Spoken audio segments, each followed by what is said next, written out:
Bismillah. Assalamualaikum warahmatullahi wabarakatuh. Alhamdulillahi hamdan katsiran tayyiban mubarakan fi kam yuhibbu rabbuna wa yardah. Asyhadu an la ilaha illallah wahdahu la syarikalah wa asyhadu anna Muhammadan abduhu wa rasuluhu wassalatu wassalamu ala Rasulillah wa ala alihi wa ashabihi wa man tabi'ahum bi ihsanin ila yaumiddin amma ba'du. Ya ayyuhalladzina amanu taqullaha haqqa tuqatih wa la tamutunna illa wa antum muslimun. Pemirsa Roja TV yang dimuliakan Allah Subhanahu wa taala dan sahabat Radio Roja di mana saja berada, alhamdulillah pada kesempatan pagi yang berbahagia ini dengan izin dan kudrat dari Allah Subhanahu wa taala kita dapat berjumpa kembali dalam pembahasan akhir dari kitab Umdatul Ahkam. Dan pada kesempatan pagi hari ini adalah merupakan insyaallah berupa materi yang kedua dari pembahasan Kitabul Ahkam, yaitu tentang Kitabul Libas, yaitu pembahasan hadis-hadis seputar tentang batasan-batasan pakaian atau batasan-batasan berpakaian. Pada kesempatan pagi hari ini kita akan membahas secara khusus adalah Bawabit al-libas ar-rijal, yaitu batasan-batasan berkaitan dengan pakaian untuk laki-laki. Jadi hari ini kita tidak membahas tentang batasan pakaian untuk perempuan. Kita membahas pakaian seputar laki-laki. Telah kita jelaskan pada pertemuan yang telah lalu tentang urgensi pakaian bagi seorang mukmin. Artinya urgensi pakaian di dalam Islam. Urgensi pakaian di dalam Islam itu tentunya memiliki banyak makna, ya, sebagaimana dijelaskan di dalam Al-Quran, dijelaskan di dalam sunnah-sunnah Nabi SAW dan dijelaskan para ulama. Yang pertama, tentunya tujuan dari berpakaian bagi seorang muslim adalah syatrul aurah, yaitu menutup aurat. Karena ada batasan-batasan yang harus ditutup bagi setiap mukmin, setiap hamba dalam berpakaian. Yaitu dalam ijma ataupun dalam batasan yang paling roji untuk laki-laki adalah mabaina surati warukbah, yaitu di antara pusar dengan lutut, ya. Kemudian untuk wanita yang ijma, kemudian selainnya adalah terjadi perbedaan para ulama, yaitu jami'u badaniha ila al-wajh wal kafain, yaitu seluruh badannya kecuali wajah dan telapak tangan. Adapun tentang menutup wajah kemudian menutup telapak tangan, maka di sini ada perbedaan. Jadi yang pertama, tujuan di dalam Islam berpakaian adalah untuk menutup aurat. Yang kedua adalah wiqayah, yani wiqayatul badan minal harri wal burudah wa min kulli syarr.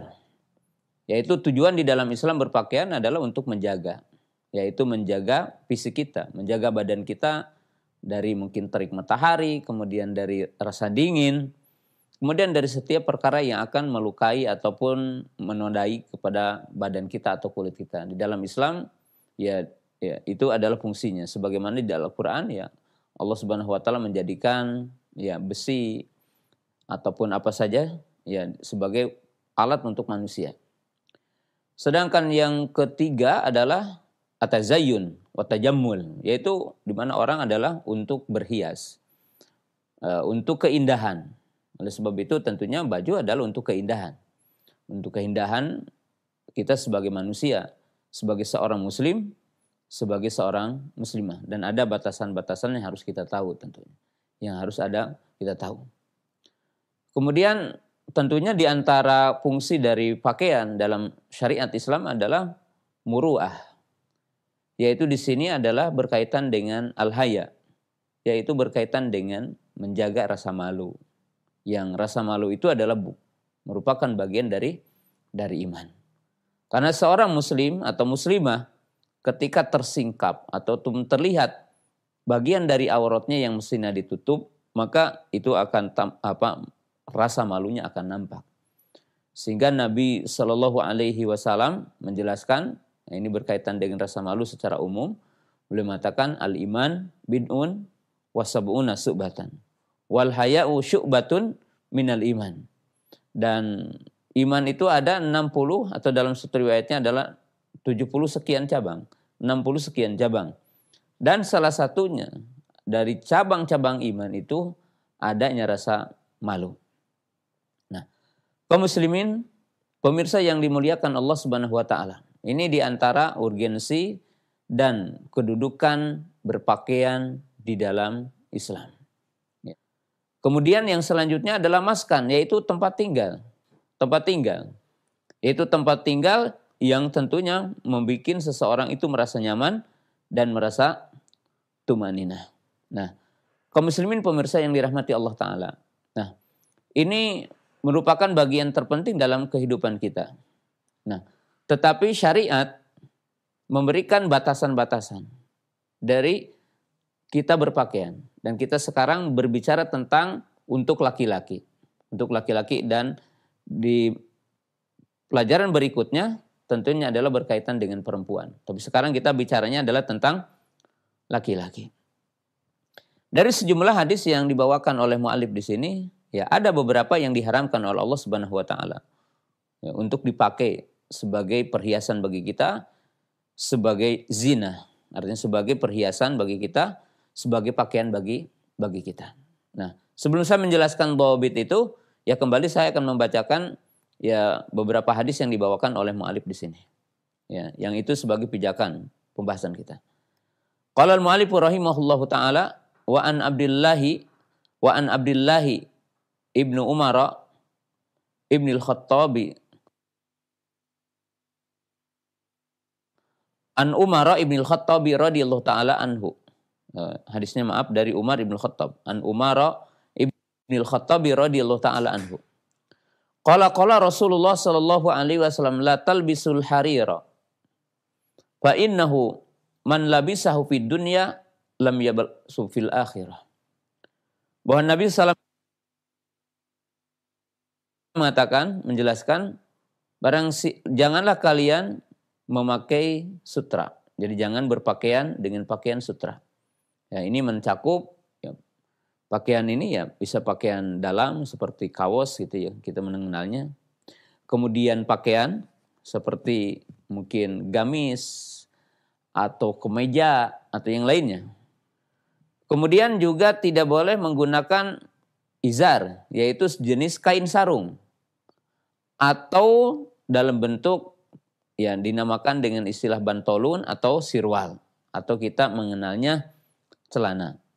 Bahkan termasuk imamah ya, yang melingkar di kepala atau dinamakan himar. Maka seorang mukmin dilarang untuk menggunakan sutra sebagai pakaian. Dan keharaman ini sebagaimana sudah dijelaskan di pertemuan yang telah lalu adalah khusus untuk laki-laki. Sedangkan untuk perempuan dihalalkan baginya untuk memakai sutra. Laki-laki tidak boleh. Kemudian Nabi SAW mengatakan di dalam hadis ini, barang siapa yang memakainya di dunia, maka ia tidak akan mendapatkannya nanti yaumal qiyamah. Jadi siapa yang memakainya di dunia, maka dia tidak akan diberikan nanti yaumal qiyamah. Ya, dalam pembahasan ataupun dalam hadis yang lain dengan sejumlah yang diharamkan Allah. Ya, seperti cincin emas bagi laki-laki. Ya. Kemudian ya kita tidak boleh menggunakan bezana emas ataupun bezana perak. Nabi SAW juga mengungkapkan dengan kalimat yang mendekati tadi, lahum fid dunya walakum fil akhirah.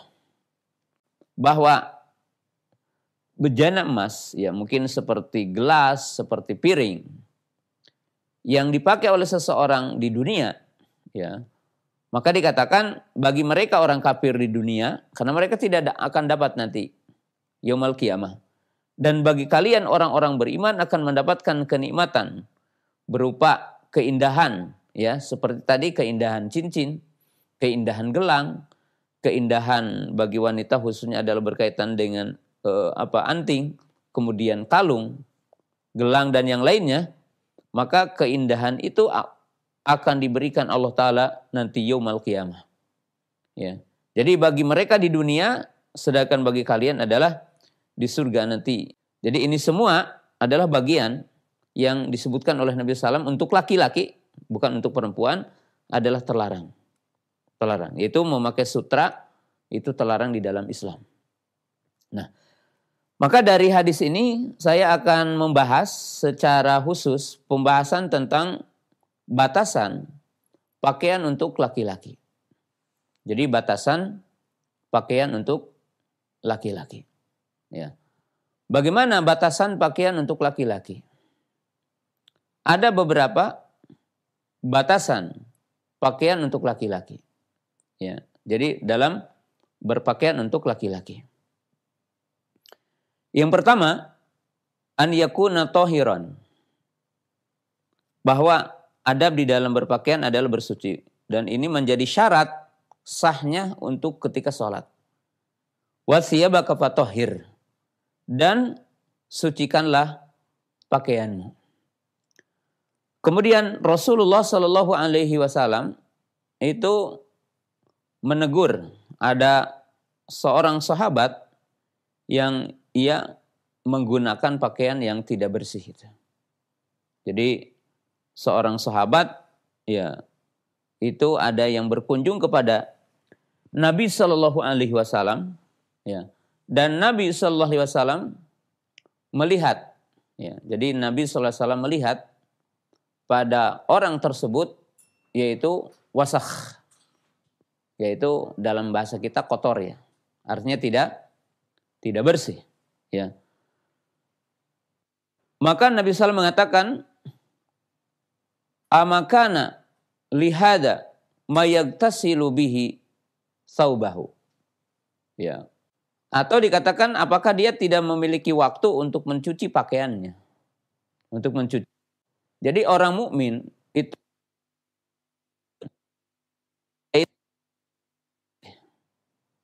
tohara. Dan tentunya bersih di sini dalam dua makna. Ada bersih minaqadarat.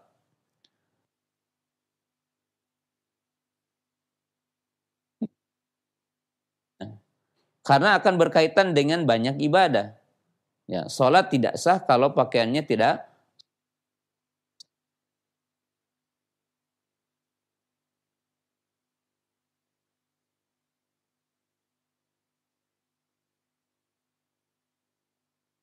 suci bagi seorang muslim juga bersih.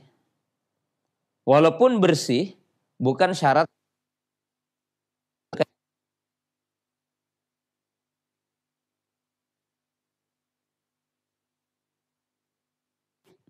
ada yang mustahab ya, ada yang mubah, ada yang makruh, ada yang haram.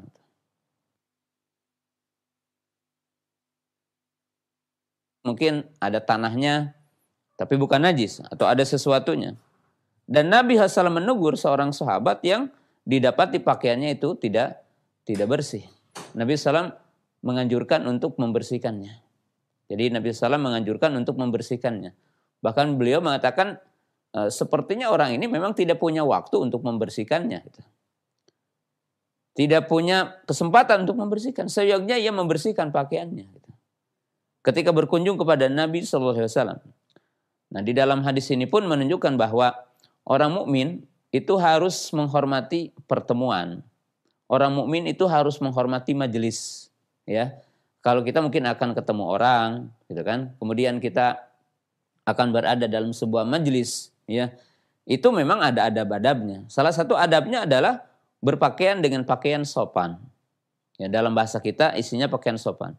Ya. Sebagaimana Jibril alaihissalam mengajari kita dan mengajari umat Islam, mengajari para sahabat ridwanullahi ta'ala alaihim tentang adab berpakaian dalam majelis. Ya, bahkan berkaitan dengan sisi lain, yaitu dari sisi berhiasnya.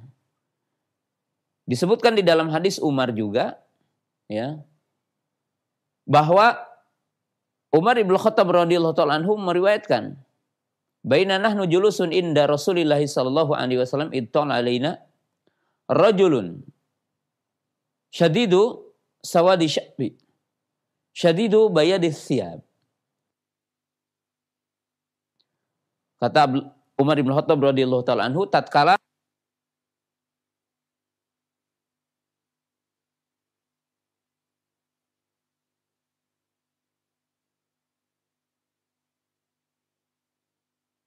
adalah 3 hal. Jadi ada 3. Bagaimana dikatakan menutup aurat? Yang pertama, yaitu an yakuna satiran lil jasad al-masyru' li satriha. Yaitu hendaklah menutup bagian dari badan yang wajib untuk ditutup. Ya, yang wajib untuk ditutup. Ya. Dan bagi laki-laki, menurut pendapat yang kuat tahqiq, artinya pendapat yang paling kuat, ya, di dalam pendapat-pendapat para ulama, bahwa aurat laki-laki itu mabaina surati wa rukbah, yaitu di antara pusar dengan lutut. Di antara pusar dengan lutut. Maka ini tentunya yang dinamakan syarat. Ya, dan ini adalah ukuran yang wajib untuk ditutup. Ya, yang apabila orang itu tidak melakukan itu, maka berarti dia telah melakukan sesuatu yang dilarang di dalam Islam, ya, untuk laki-laki. Nah, adapun dari sisi tambahan bahwa di dalam sholat ada khusus, ya, bahwa disunahkan, disyariatkan bagi seorang laki-laki ketika sholat itu dengan 2 kain, ya, atau dengan 1 kain seperti hari ini gitu.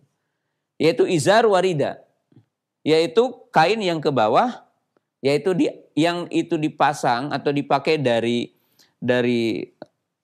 pusar ke bawah namanya izar. Adapun rida adalah kain yang ke atas, yaitu yang menutupi 2 pundak dan perut semuanya.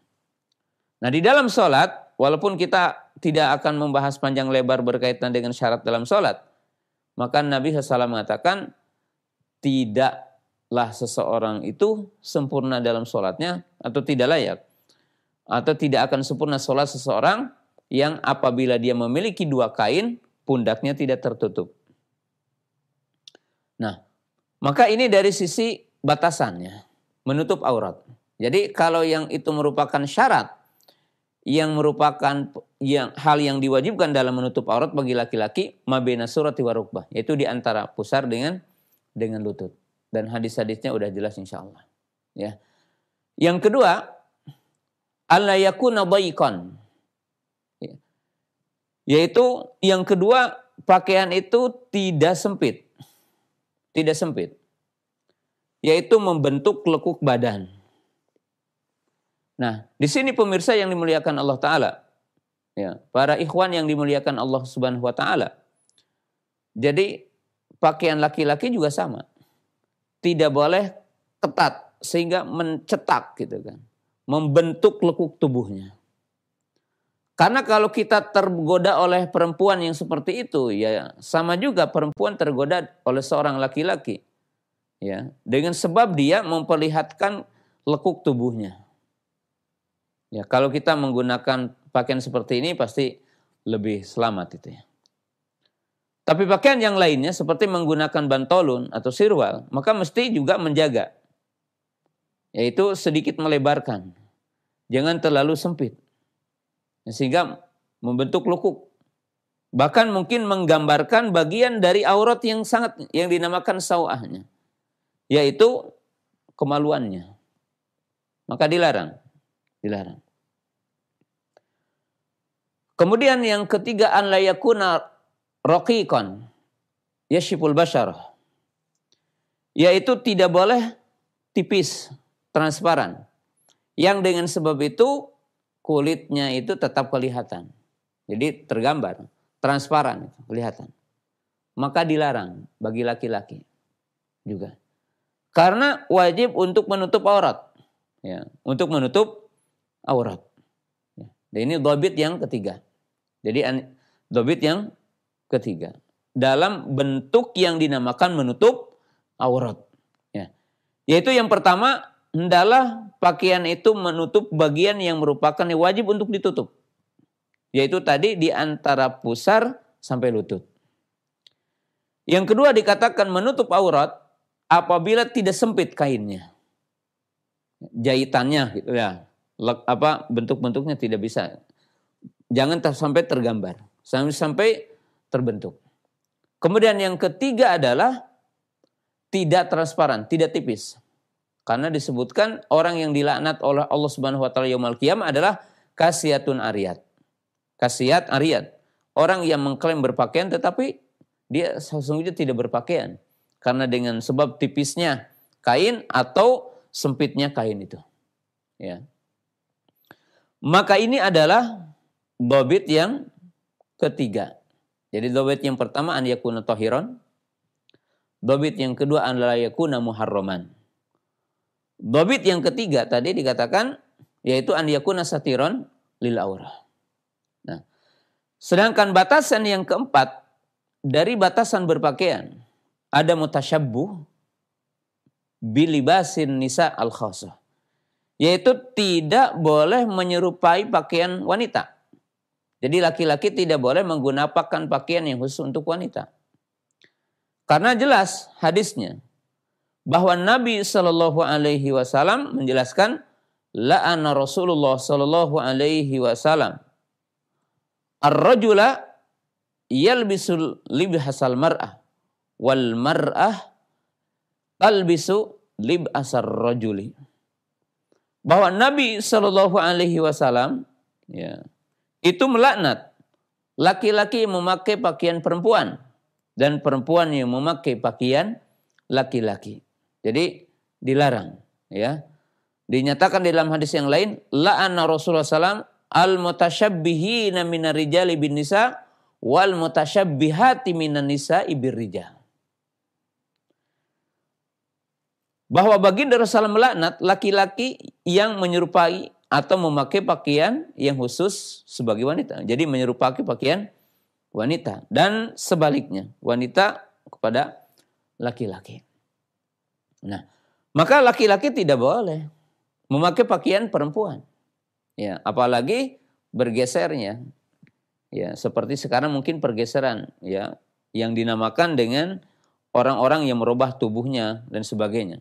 Ya, di dalam Islam, oleh sebab itu sejak awal Islam itu melarang laki-laki memakai pakaian khusus perempuan dan perempuan memakai pakaian khusus untuk laki-laki. Terlarang di dalam Islam. Dan ini adalah bagian dhabitnya. Batasan-batasan dalam berpakaian. Nah, sedangkan dhabit yang berikutnya, artinya batasan yang berikutnya tentang pakaian laki-laki adalah adamu at-tasyabuh bilibasil kufar. Yaitu tidak menyerupai pakaian orang-orang kafir secara khusus. Yang merupakan syiar mereka. Yang merupakan kekhususan dan syiar-syiar mereka. Dengan dalil umum, man tasabbaha biqaumin fahuwa minhum. Jadi siapa yang menyerupai satu kaum, maka ia akan masuk di antara mereka. Ya, jadi pakaian-pakaian yang di sana merupakan ciri khusus orang-orang kafir. Ya, jadi ciri khusus orang-orang kafir. Tidak boleh. Nah, karena orang mukmin dilarang untuk tasyabuh menyerupai orang kafir. Ya, dalam berbagai hal, dalam akidah, dalam bermuamalah, akhlak, ya termasuk dalam berpakaian. Dalam berpakaian kita dilarang untuk mengikuti ya ahlul kitab. Ya, orang-orang ya yang kafir, orang-orang yang durhaka kepada Allah Subhanahu wa taala. Jadi ini batasannya ya, tidak boleh menyerupai pakaian orang kafir. Kemudian di antara batasan dalam berpakaian ya, sehingga pakaian itu menjadi bagian dari ibadah bagi setiap mukmin ya, yaitu alla yakuna libasa syuhrah. Yani ayyakuna alla yakuna libasu syuhrah. Tidak boleh pakaiannya itu pakaian syuhrah. Ya. Pakaian syuhrah adalah pakaian yang menyelisih kaum. Tapi tentunya ada dhawabitnya di sini, bukan menyelisih kaum karena kaumnya itu keliru gitu. Ya, kalau orang itu memakai pakaian yang menutup aurat seperti umpamanya di suatu daerah tidak berjilbab, wanitanya berubah. Enggak, bukan itu. Tetapi kaum muslimin pemirsa yang dirahmati Allah Ta'ala adalah pakaian yang dengan sebabnya iltifat manusia kepadanya. Iltifat itu ya menganggap aneh dengan sebabnya. Ya. Yang tentunya memiliki tujuan, yaitu untuk apa? Untuk syuhrah. Li ajri riya. Li ajli mahilah. Karena tujuannya kesombongan. Tujuannya untuk menyelisihkan dirinya dengan orang yang lain. Ya. Di mana Nabi SAW melarang kepada salah seorang di antara kita untuk memakai pakaian syuhrah. Nabi SAW mengatakan, man labisa thawba syuhratin fid dunya albasahullahu thawba mudillati yaumal qiyamah. Thumma ulhiba fihin nara. Nabi SAW mengatakan, barang siapa yang memakai pakaian syuhrah di dunia, maka Allah Subhanahu wa taala akan memberikan kepadanya pakaian kehinaan nanti yaumul qiyamah. Maka libas syuhrah yaitu libas yang nyeleneh dari kaumnya. Di dalam hadis ini menunjukkan ada tujuan. Tujuannya adalah yang dinamakan tarafuh, takabbur, yaitu untuk kesombongan, untuk menandakan dirinya adalah beda kasta umpamanya, beda dengan kaumnya. Bahkan libas syuhrah ini tidak mesti adalah pakaian mewah umpamanya, atau pakaian yang sangat wah. Tetapi lebih syuhrah termasuk juga pakaian robek. Jadi pakaian robek. Dengan tujuan orang itu ingin berbeda dengan kaumnya. Bahkan dia ingin dianggap bahwa dianya adalah orang zuhud, orang yang banyak harta tapi tidak ingin berpakaian yang indah. Maka itu tetap dinamakan libas syuhrah. Libas syuhrah. Ya. Dan itu adalah bagian yang sangat penting tentang pakaian. Jadi bagian penting yang berkaitan dengan pakaian. Ya. Ini batasannya. Ya. Kemudian batasan yang terakhir, batasan pakaian untuk laki-laki. Jadi seorang laki-laki tentunya ketika berpakaian, dia memiliki batasan ini. Nah, batasan yang terakhir ini, dikatakan oleh para ulama, bahwa dalam berpakaian, ala yakuna isyrafan wa takabburan. Ya. Yani min duni israfin wala makhilah. Bahwa di dalam berpakaian ada satu poin yang sangat penting. Ada batasan yang sangat penting dari semuanya. Jadi di dalam kaidah yang terakhir ini dalam berpakaian, dalam arti silahkan kita berpakaian, silahkan kita berhias. Ya. Tetapi ada dhabit yang sangat agung, yaitu tidak berlebih-lebihan. Israf. Dalam arti terlalu di luar kebutuhan. Hajah. Gulu. Dan tidak dalam bentuk makhilah. Apa itu makhilah? Khuyala. Yaitu dengan tujuan riya dan kesombongan. Oleh sebab itu baginda Rasulullah menjelaskan, kulu washrabu watasaddaku walbasu min ghairi israfin wala makhilah. Baginda Rasulullah mengatakan, makanlah, minumlah, dan bersedekahlah, dan berpakaianlah dengan tanpa berlebih-lebihan dan dengan tanpa kesombongan, dengan tanpa riya. Kita telah menjelaskan dibolehkan bagi seseorang memilih pakaian yang terbaik, bahkan mungkin pakaian yang dianggap mahal. Baik dalam bentuk kain atau tempat tinggal atau dalam bentuk kendaraan.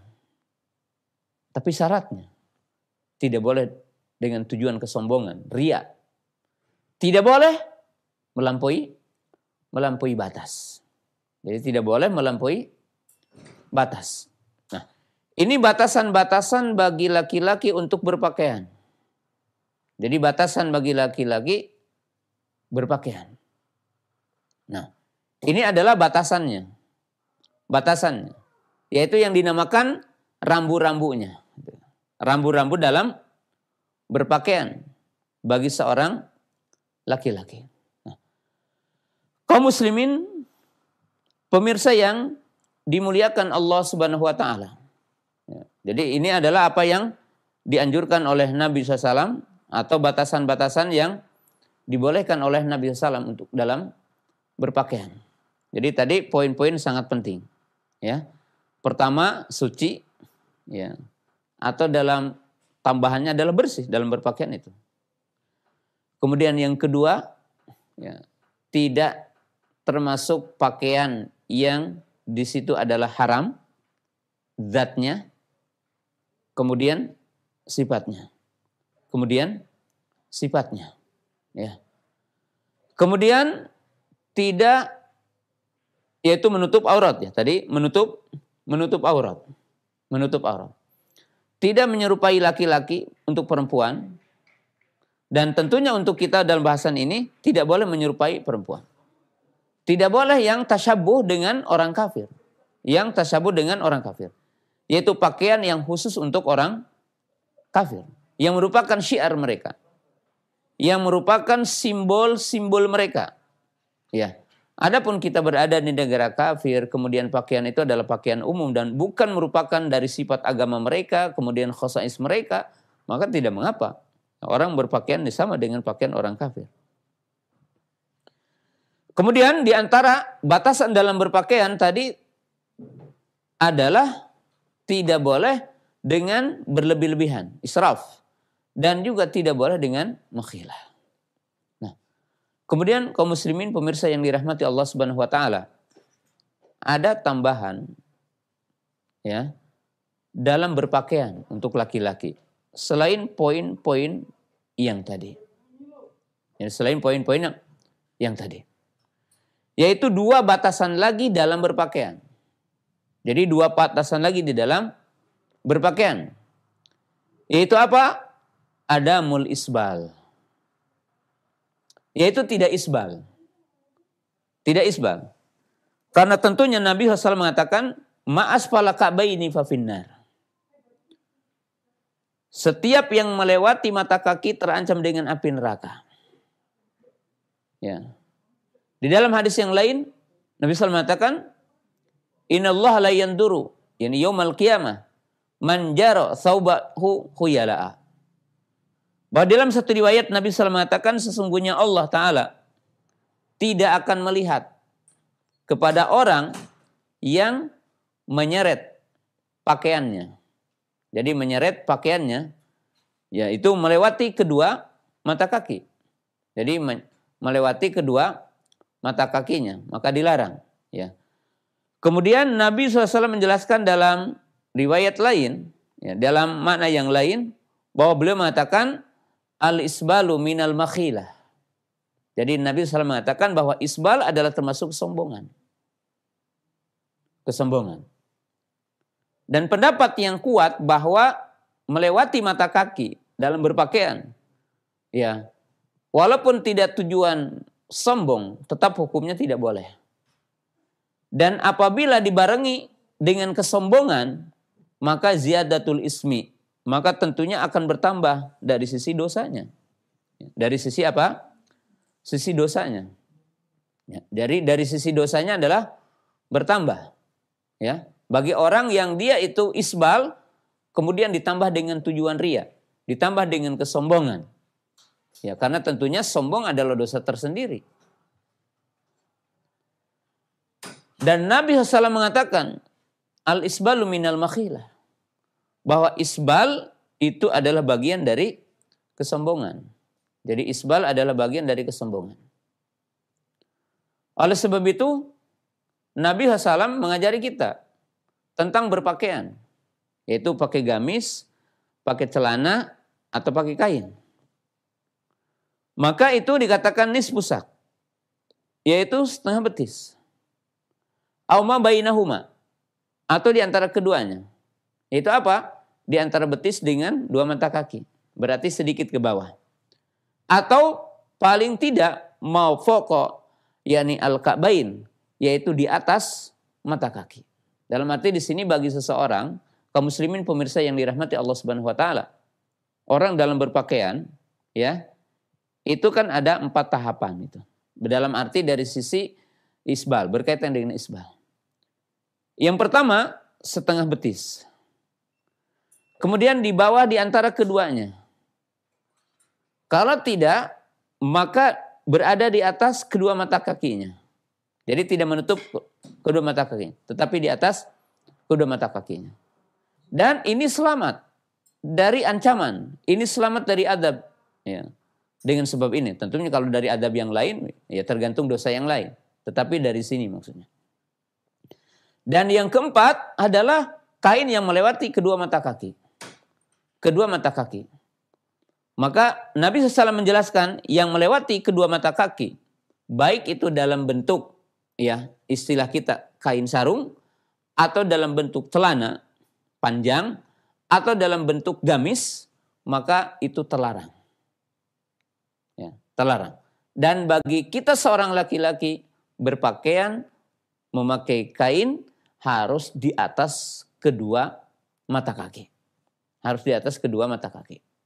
Nah, kemudian yang selanjutnya di antara jenis pakaian yang tentunya batasan bagi laki-laki dan juga ini nanti akan batasan untuk perempuan, ada musurah.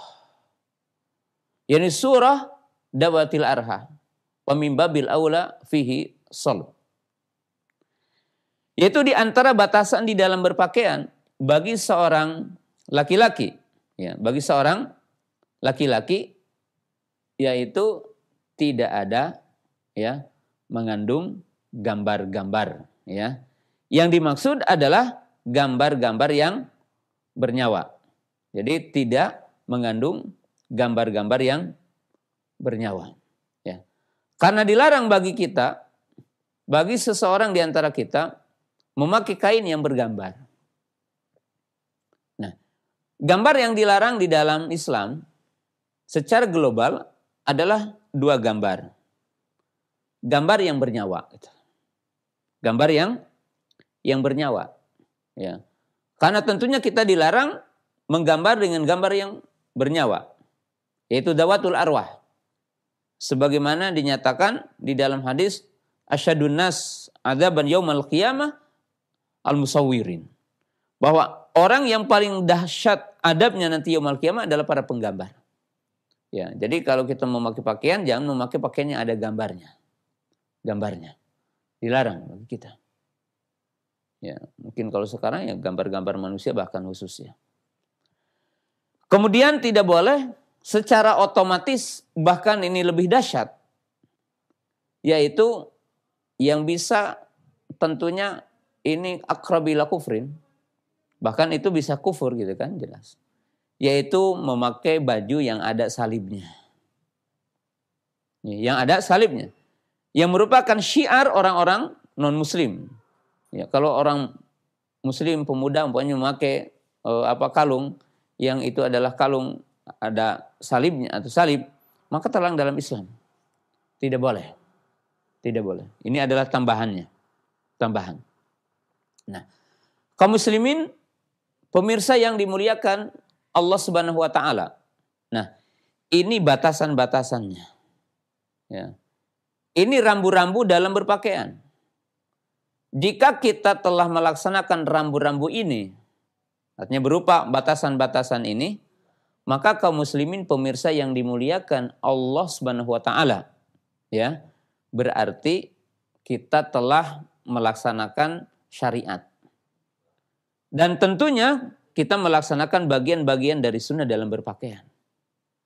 Nanti kita akan bahas beberapa adab secara umum tentang berpakaian, seperti berdoa sebelum memakainya, ya. Jadi seperti berdoa sebelum memakainya, dan tentunya kita akan bahas di kesempatan berikutnya sampai di sini pembahasan kita di pagi yang berbahagia ini berkaitan dengan batasan pakaian untuk laki-laki, ya. Dan tentunya kaum muslimin pemirsa yang dirahmati Allah Subhanahu wa taala,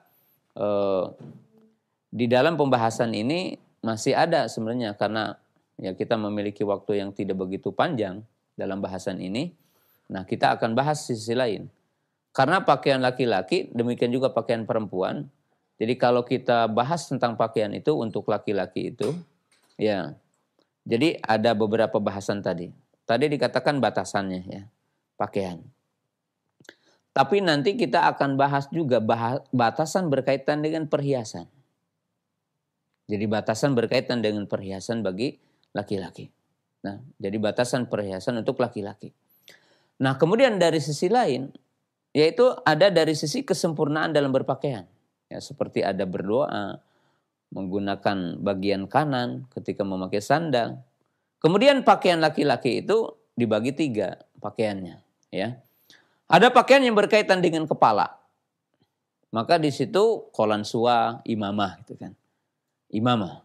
Dan itu diajarkan oleh Nabi SAW tentang batasan-batasan. Yang kedua adalah berupa pakaian yang melekat di badan. Ya. Nah, kita katakanlah pakaian ini. Kemudian yang ketiga adalah berkaitan dengan kaki, yang dinamakan an-ni'al wal khuf wal jawrab wal hida. Yaitu seperti khuf, seperti kaos kaki, seperti sandal, seperti sepatu. Ya. Jadi di sini ada batasan-batasannya. Ya. Bagi setiap mukmin. Ya. Bagi setiap mukmin bagaimana dia berpakaian. Ya. Dan bagian ini adalah bagian terpenting dalam kehidupan kita. Ya. Karena merupakan keindahan bagi setiap kita adalah berpakaian. Dan pakaian ini memiliki tujuan-tujuan yang sangat agung di dalam Islam. Sebagaimana sudah dijelaskan sebelumnya. Ya, untuk sementara sampai di sini dulu pembahasan kita berkaitan dengan sejumlah penjelasan batasan pakaian untuk laki-laki, dan kita akan mencoba untuk membuka forum soal jawab dari bahasan yang khusus adalah berkaitan dengan pakaian laki-laki. Jazakumullahu khairan, barakallahu fiik. Untuk selanjutnya kita memasuki sesi interaktif, dan pertanyaan pertama kami angkat dari pesan singkat. Ada hamba Allah di Tanah Wolio, Sulawesi Tenggara. Assalamualaikum warahmatullahi. Ustaz, mohon penjelasan dan nasihatnya. Sampai saat ini saya memiliki kopiah atau songkok yang dikenakan dalam keseharian maupun di dalam sholat, dan kopiah saya tersebut ada hiasan yang bahannya terbuat dari benang yang berwarna kuning keemasan. Yang jadi pertanyaan, apakah hukumnya menggunakan kopiah tersebut di saat kita sholat dan dalam keseharian kita. Kemudian saya pernah memakai kopiah atau songkok yang khas berwarna putih dan sering dipanggil oleh keluarga dan masyarakat sebagai Pak Haji, dan saya pun merasa tidak enak dengan panggilan tersebut. Bagaimana menyikapinya, Ustaz? Mohon nasihat dan penjelasannya. Jazakallahu khairan. Kaum muslimin pemirsa yang dimuliakan Allah Subhanahu wa taala, ya, Bapak yang bertanya secara khusus bahwa apa yang ada di kepala kita dan itu hukumnya boleh secara umum. Yang pertama adalah al-imamah, imamah. Dan Nabi SAW menyukai imamah. Dan imamah suka dipakai oleh Nabi SAW. Ya, dan imamah Nabi SAW itu terkadang beliau imamah saja. Ya, imamah itu ma ya'umu ala ra'si, sesuatu yang melingkar di kepala. Dan itu terkadang Nabi SAW memakai imamah tanpa kupiah, dan terkadang memakai imamah dengan pakai kupiah. Ya, artinya di kepalanya ada kupiah dulu, baru dikasih kain yang melingkar itu. Dan imamah Nabi SAW itu memiliki dua ujung, yang itu berada di bagian belakang, yaitu ke pundak beliau. Ya. Kemudian yang kedua, dalam bahasa kita adalah qolansua. Qolansua tentunya setiap negeri, setiap tempat berbeda-beda. Ya, kalau kita Indonesia Kopiah yang saya pakai ini orang Indonesia sering menyebutnya kopiah Soekarno gitu ya. Kemudian ada kopiah putih gitu, kopiah putih gitu ya. Yang kita kenal ya tadi Bapak mengatakan kopiah putih, kopiah Pak Haji. Entah dari mana, mungkin itu saya juga nggak tahu ceritanya seperti apa gitu. Ada sejenis burnus ya, itu kopiah yang muncung ya, biasanya ini orang-orang Maghoribah ya, seperti orang-orang Maroko dan sekitarnya ya, orang-orang Maroko sekitarnya, orang-orang Mesir, orang-orang Palestina gitu ya. Kaum muslimin pemirsa yang dirahmati Allah Ta'ala, itu semuanya boleh gitu. Semuanya boleh selama bukan merupakan bagian dari syiar orang kafir. Ya. Karena al-aslu fil asya ibaha. Asal dalam sesuatu adalah boleh. Adapun yang Bapak tanyakan tadi yaitu yang memakai dengan tadi dirajut dengan benang berwarna kuning, emas. Enggak apa-apa. Kecuali kalau untuk laki-laki memang betul ya, itu adalah ada emasnya maka dilarang. Tetapi kalau sekedar berwarna emas itu tidak mengapa gitu. Tidak mengapa. Kemudian ya, bagaimana kalau memakai kopiah putih kemudian dipanggil Pak Haji ya. Nah, kaum muslimin pemirsa yang dirahmati Allah Subhanahu wa taala ya. Panggilan ini kalau memang itu menjerumuskan orang kepada ria gitu kan dengan sebabnya dan sebagainya, maka ya tidak mesti kita menyebutkan panggilan itu. Tetapi kalau itu adalah dalam bentuk adat, kebiasaan ya di satu negeri, itu tidak mengapa ya, tidak mengapa ya. Tidak mengapa. Kemudian kita pun dia kalau dipanggil begitu ya biasa-biasa aja gitu, enggak terlalu berlebihan juga gitu. Enggak terlalu berlebihan juga. Tetapi kalau takut ya kepada kita ya, karena kopiah banyak macamnya ya, pilihlah kopiah yang tidak memungkinkan orang akan memanggil seperti tadi kalimat Pak Haji. Wallahu ta'ala alam. Jazakallah khairan jawaban dan nasihat hal Ustaz. Masih dari pesan singkat dari pendengar kita. Assalamualaikum warahmatullahi. Ustaz, mohon nasihatnya, di kampung kami kaum laki-laki menggunakan sarung dari sutra, akan tetapi hanya diletakkan atau disandang di bahunya, tidak dikenakan atau dililitkan di badannya. Apakah hal tersebut diperbolehkan Ustaz? Mohon penjelasannya. Jazakallah khairan. Ya, tetap tidak boleh kalau untuk laki-laki tadi dengan tujuan berhias ya, tajamul. Bahkan untuk secara umum Nabi SAW juga melarang sutra itu dipakai untuk tempat duduk. Dipakai untuk tempat duduk. Dan jika seorang laki-laki tadi untuk diselendangkan gitu ya, dan semisalnya, atau dibikin selendang, kemudian bahkan mungkin dirubah jadi imamah dari sutra, maka tetap tidak boleh.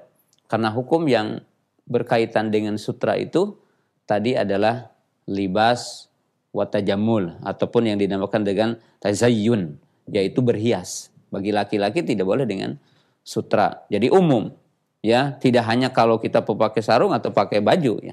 Kalau pakai tadi diselendangkan, maka hukumnya adalah satu. Tidak boleh. Wallahu ta'ala alam. Jazakallah khairan jawaban dan nasihat al-Ustaz. Setelah dari dua penanya via pesan singkat, kami undang Anda untuk bertanya via telepon. Silahkan kami buka. Assalamualaikum warahmatullahi wabarakatuh. Waalaikumsalam warahmatullahi wabarakatuh. Silahkan, dengan siapa, dari mana Bapak? Ya, saya Andi, lagi di Jakarta. Silahkan Pak Andi. Ingin bertanya Ustadz, kalau untuk yang pakaian isbal, celana isbal gitu Ustadz, apakah ada rusohnya? Misalnya seperti olahraga. Terkadang celana sweater tuh yang model jogger yang ada karet di bawah itu suka turun ke bawah melebihi mata kaki Ustadz. Ya. Terima kasih Ustadz. Assalamualaikum warahmatullahi wabarakatuh. Waalaikumsalam warahmatullahi wabarakatuh. Terima kasih Pak Andri. Silahkan Ustadz. Kaum muslimin pemirsa yang dirahmati Allah Ta'ala, rukhsah. Ya, pertama tentunya kaidah rukhsah gitu ya. Jelas ya bahwa tentang pakaian isbal tidak ada rukhsah gitu.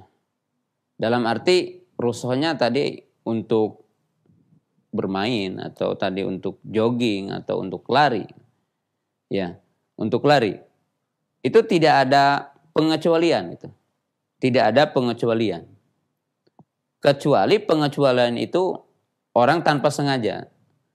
seperti umpamanya tiba-tiba melorot gitu. Karena ya mungkin kainnya itu kegedean, itunya apa, bundaran ke perutnya gitu ya.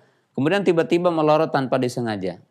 Maka itu seperti kisah seorang sahabat di antara mereka. Ada yang pernah seperti itu.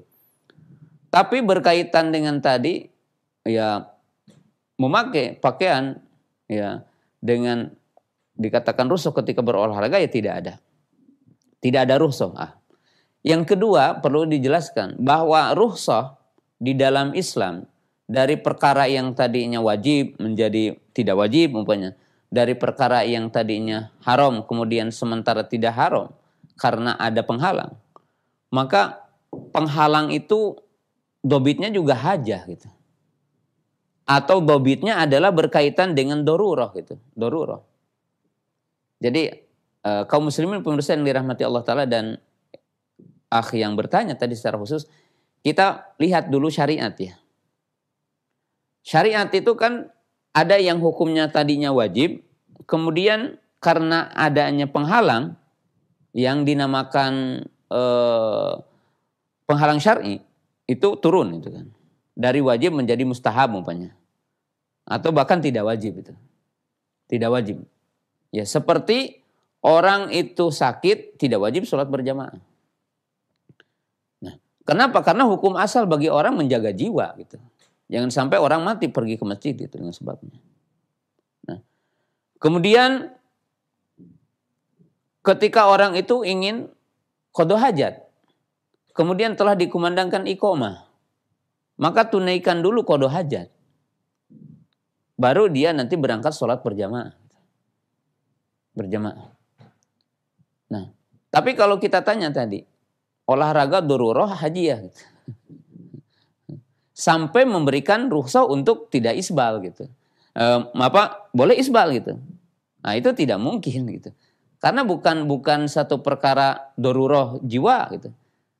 Kalau tadi nanti antum punya, apakah memang kalau lari itu harus kainnya ke bawah gitu? Kalau tidak ke bawah akan terjadi sesuatu kan? Enggak gitu kan. Maka sama sekali itu tidak berkaitan dengan adanya rukhsah. Adanya rukhsah. Karena dalam kaidah-kaidah syar'i, rukhsah itu dari perkara yang wajib menjadi tidak atau dari perkara yang haram ada izin sementara dalam syariat. Itu kalau perkaranya juga berkaitan dengan dorurah. Ya, contoh yang sederhana ya, kita berikan contoh kalau sekarang kisah virus corona itu benar gitu. Ya, kemudian bahayanya itu seperti apa yang diberitakan kan gitu. Maka ketika orang itu tidak berjamaah tidak mengapa. Kalau betul seperti apa yang diceritakan itu. Kenapa? Karena menjaga jiwa wajib bagi setiap mukmin. Menjaga jiwa manusia wajib. Ya. Maka Allah memberikan rukhsah, kita bisa sholat di rumah kan gitu. Tapi bukan seperti tadi gitu. Karena jogging bukan dorurah gitu. Dan juga tidak berbahaya orang itu jogging ataupun lari dengan kain di atas mata kaki. Tidak ada hubungannya bahkan itu.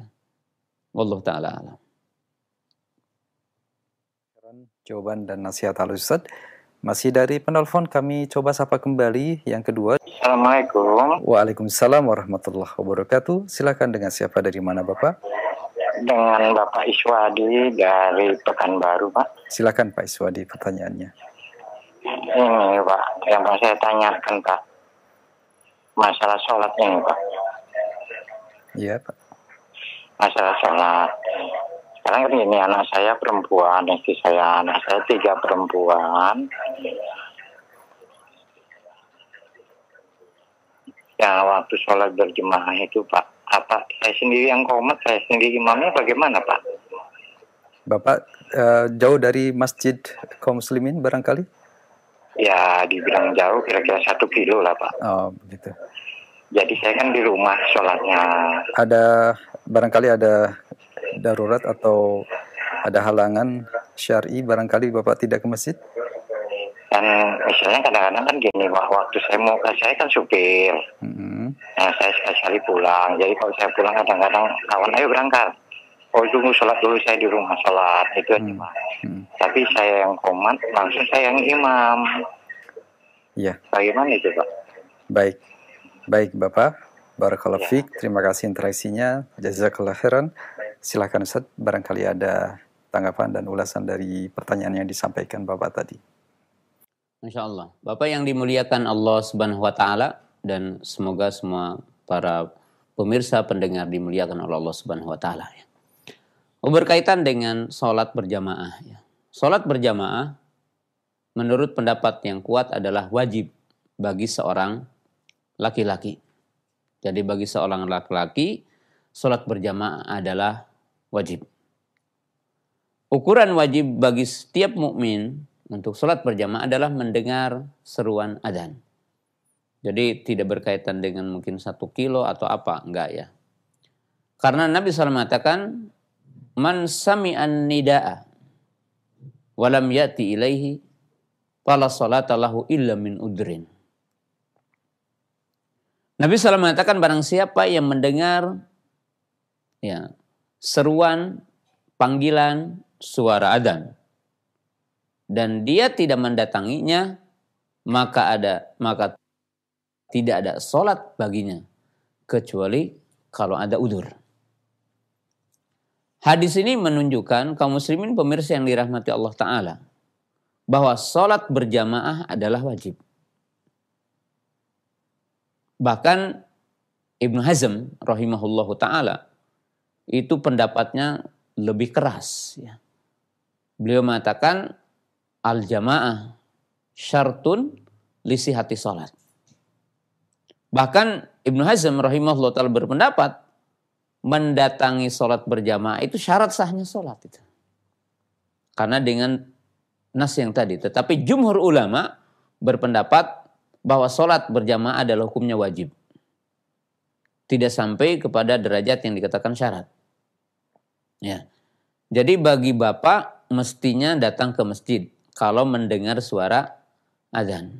Jadi kaum muslimin pemirsa yang dimuliakan Allah Subhanahu wa Ta'ala. Jadi saya ulangi lagi ya. Adzan itu ada 3 sisi yang harus diperhatikan. Karena ini berkaitan dengan sangat penting tadi dari pertanyaan tentang sholat berjamaah. Tapi saya ingin mengingatkan tentang adzan. Ya. Tadi saya jelaskan bahwa laki-laki wajib untuk datang sholat berjamaah. Salah satu hadis yang sangat penting bahwa Nabi SAW mengatakan man sami'an nida'a walam yati ilaihi fala sholata lahu illa min udrin. Barang siapa yang mendengar adzan dan dia tidak mendatanginya, maka tidak ada sholat baginya kecuali dengan udzur. Ya, dalam arti di sini menunjukkan tentang wajibnya. Ada sesuatu yang berkaitan dengan adzan yang mungkin dilalaikan oleh banyak pihak. Yang melalaikan banyak pihak ini mungkin juga bukan hanya sekedar orang awam, bukan sekedar orang yang punya kesibukan, bahkan orang yang punya ilmu, bahkan ustadz, bahkan kiai, ya, bahkan di antara kita ini. Adzan punya 3 poin, Pak. Nabi SAW mengatakan, idza sami'tumun nida'a faqulu misla ma yaqulu muadzin. Jika kalian mendengar adzan, maka katakanlah seperti apa yang dikatakan oleh muadzin. Oleh sebab itu kaum muslimin pemirsa yang dirahmati Allah Ta'ala, semua orang yang punya kesibukan, maka berhentilah ketika adzan itu berkumandang. Ketika Anda di pasar, ketika Anda di kebun, ketika kita itu sedang taklim, ketika kita itu sedang mengajar, maka berhentikanlah dari semua aktivitas kita untuk mendengar adzan. Berhenti semua. Ya. Yang kedua, Nabi SAW mengatakan, man sami'an nida'a thumma yaqulu Allahumma rabba hadhihi da'wati tama wa salatil qa'imah ati Muhammadil wasilah wal fadilah wa ba'athu maqama mahmuda alahdi wa adda halat lahu syafa'ah. Siapa yang mendengar adzan dan mengulangi ucapan muadzin seperti apa yang dikatakannya, kemudian berzikir dengan zikir ini, maka dia layak untuk mendapatkan syafaat. Maka jamaah yang dimuliakan Allah Ta'ala, pemirsa yang dimuliakan Allah Ta'ala, para pendengar di mana saja berada, yang dimuliakan Allah Subhanahu wa Ta'ala, jangan lalaikan dari zikir ini. Karena zikir ini salah satu di antara sebab kita akan mendapatkan syafaat ketika matahari mendekat 1 mil nanti yaumul qiyamah. Yaumul karab, ketika di hari betul-betul kesulitan. Yang ketiga, adzan itu adalah merupakan syiar Islam. Di dalam riwayat yang diriwayatkan oleh Anas bin Malik radhiyallahu taala anhu yang menyatakan apabila Nabi SAW akan mengepung satu kaum, maka mengepungnya diakhirkan mendekati waktu subuh dan menunggu suara adzan. Kalau dalam satu daerah terdengar suara adzan, maka beliau mengurungkan pengepungannya, penyerangannya. Dan apabila tidak terdengar suara adzan, maka beliau melakukan penyerangan. Di dalam hadis ini menunjukkan salah satu dhabit negara Islam adalah negara yang di situ tegak syariat-syariat Islam oleh umat Islam dengan secara bebas dan menjadi syiar-syiar besarnya. Seperti dengan izin Allah, dan kita bersyukur Indonesia adalah negara Islam. Walaupun ya sangat jauh ataupun sangat kurang dalam menegakkan dari sisi-sisi berhukum dengan hukum Allah Ta'ala. Ya. Yang keempat, kaum muslimin pemirsa yang dirahmati Allah Subhanahu wa taala. Adzan adalah merupakan zikir yang sangat agung, lafaz-lafaz yang sangat agung. Di mana di situ ada lafaz takbir, ada lafaz tahlil, ada lafaz syahadah, ada lafaz la haula, hauqalah, dan keagungan. Maka pemirsa yang dirahmati Allah Subhanahu wa taala, orang yang sholatnya akan khusyuk adalah berawal dari pengagungan mendengar azan. Kenapa? Karena pemirsa yang dimuliakan Allah Subhanahu wa taala, ketika orang sekarang mendengar azan dan dia berhenti, maka berarti udah perasa dirinya ada dipanggil Allah. Dia akan cepat-cepat untuk berhenti dari semua pekerjaannya, lalu mencari air wudhu. Lalu dia bersuci. Kalau tentunya dia bekerja dalam kondisi-kondisi yang pakaiannya kotor, walaupun tidak najis, orang akan cepat-cepat mengganti pakaiannya. Berwudu, berjalan ke masjid dalam keadaan ta'zim kepada Allah Subhanahu wa taala. Maka orang yang tidak mendengarkan adzan kemudian lalai dari adzan, pasti salatnya juga kurang khusyuk. Salatnya tidak akan khusyuk. Maka catat kaum muslimin pemirsa yang dirahmati Allah Subhanahu wa taala. Jadi Bapak yang dimuliakan Allah Subhanahu wa taala, agungkan masjid dengan salat berjamaah. Agungkan adzan itu dengan Bapak dan kita semua datang ke masjid. Tapi memang tidak mengapa, ya. Kalau dalam sebagian hidup kita, sholat bersama dengan keluarga di rumah. Sholat dengan keluarga di rumah. Ya. Dan lakukanlah yang lebih banyak adalah sholat-sholat sunnah. Jadi sholat-sholat apa? Sholat-sholat sunnah. Sebagai pengajaran kepada keluarga, istri kita dan anak-anak kita untuk sholat. Wallahu ta'ala a'lam. Terima kasih jazakallahu khairan jawaban dan nasihat yang telah disampaikan. Satu pertanyaan terakhir kami ajukan dari beberapa penanya melalui pesan singkat. Assalamualaikum warahmatullahi wabarakatuh.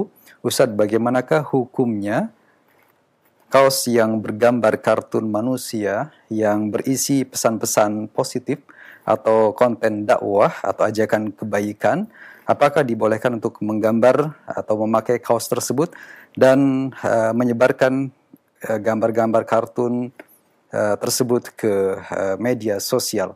Mohon nasihat dan penjelasan Al-Ustadz. Jazakallahu khairan, barakallahu fiik.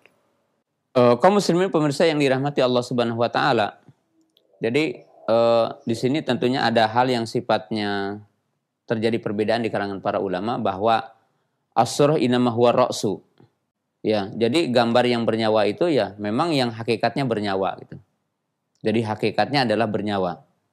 Adapun yang digambarkan dalam bentuk kartun yang bukan bernyawa, maka sebagian para ulama tidak termasuk dalam poin itu. Gitu. Tetapi dari sisi pakaian yang mungkin tadi kata-kata mutiara atau kata-kata nasihat dalam bentuk pakaian, maka jamaah yang dirahmati Allah Subhanahu wa taala, ya ada sisi lain yang harus kita perhatikan gitu. Walaupun itu adalah kata mutiara, yaitu sesuatu yang terkadang dipakai dalam sholat gitu. Dalam sholat. Jadi kalau sekarang umpamanya orang sholat lalu memakai kaos gitu ya, dan di belakangnya ada kata mutiara. Lalu orang itu membacanya dan mengganggu dalam sholatnya, di dalam sholatnya. Nah, Maka kaum muslimin pemirsa yang dirahmati Allah Subhanahu wa taala, sesuatu yang mubah kemudian akan mengantarkan kepada sesuatu yang dilarang itu tidak boleh. Maka ada kaidah, walaupun ini bukan kaidah dalam setiap perkara harus boleh menggunakan kaidah ini, yaitu al-wasilah fi hukmil goyah. Jadi wasilah ada berkaitan dengan goyahnya. Jadi ada hukum intiha. Dalam arti ada yang perkara itu baik, tetapi eksesnya tidak baik, ya tidak baik gitu. Tidak boleh gitu.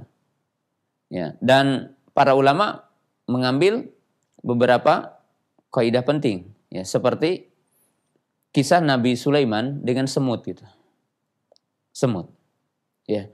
Bahwa semut-semut menyuruh kepada seluruh pasukannya untuk masuk ke lubang. Karena tidak ingin Nabi Sulaiman dengan bala tentaranya menginjak mereka, sedangkan mereka tidak tahu. Mereka tidak menyadarinya. Tidak menyadarinya. Nah, maka di dalam poin ini, satu kaidah. Jangan melakukan sesuatu yang akan menjadi wasilah maksiat orang lain. Dan kesalahan orang lain. Kesalahan orang lain. Nah, sekarang kita memakai baju yang bergambar. Hukum asal pakaian tidak bergambar. Maaf, pakaian bergambar yang bukan bernyawa, itu boleh gitu. Tapi manakala pakaian ini akan dipakai dalam sholat, kemudian orang terganggu dengan gambarnya, maka dengan sebab itu terganggu. Dengan sebab itu apa? Terganggu. Orang lain yang belakangnya. Dan hadis-hadis yang semakna dengan ini banyak di dalam syariat Islam. Seperti Nabi SAW melarang orang memakan bawang, baik itu mungkin sejenis bawang putih atau bawang merah. Beliau mengatakan, man akalal basola aw sauma wala yaqrabanna masajidan. Barang siapa yang memakan bawang, maka jangan dekat dengan masjid kami. Fa innal malaika yata'adza kama yata'adza bani Adam. Karena para malaikat itu terganggu dengan baunya seperti Bani Adam terganggu. Terganggu. Jadi kaum muslimin pemirsa yang dirahmati Allah Subhanahu wa taala, ini ada kaidah penting gitu. Jadi tidak boleh kita akan menyebarkan kalimat thayyibah ataupun kalimat mutiara, tetapi dalam sisi lain itu mengganggu orang lain. Ya seperti dalam sholat itu. Dalam sholat. Apalagi kata-kata itu kata-kata yang bukan mutiara atau kata-kata yang bukan nasihat. Itu lebih terlarang dari yang ini gitu. Jadi seyogianya kaum muslimin pemirsa yang dirahmati Allah Subhanahu wa taala, dalam pakaian ya itu dijauhi gitu. Karena ya itu akan mengganggu ya. Wallahu taala a'lam, terutama di dalam salat ya. Jazakallahu khairan. Dan pertanyaan tadi adalah yang terakhir di sesi interaktif kita. Barangkali ada khitam atau penutup yang akan Ustaz sampaikan. Tafadhol Ustaz.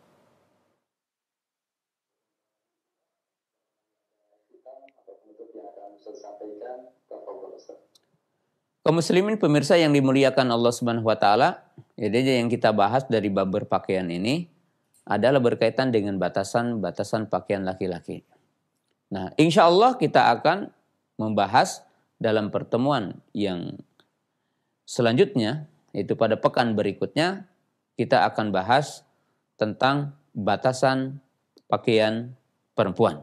Bagaimana syarat-syaratnya, ya artinya batasan-batasannya, kita akan bahas di pertemuan yang akan datang. Dan tentunya nasihat bagi kita semua, bahwa bagi kita semua adalah wajib untuk mengetahui tentang bagaimana cara berpakaian, ya. Karena tentunya kaum muslimin pemirsa yang dirahmati Allah Subhanahu wa taala, di dalam hadis yang tadi, dan ini menjadi nasihat terakhir, bahwa ya jika orang mukmin itu bersabar kepada apa yang dilarang oleh Allah Subhanahu wa taala di dunia, maka Allah taala akan memberikan penggantinya dari banyak perkara yang dilarang oleh Allah Subhanahu wa taala. Ya, kita akhiri contoh beberapa ya, umpamanya Allah taala melarang kita minum khamr.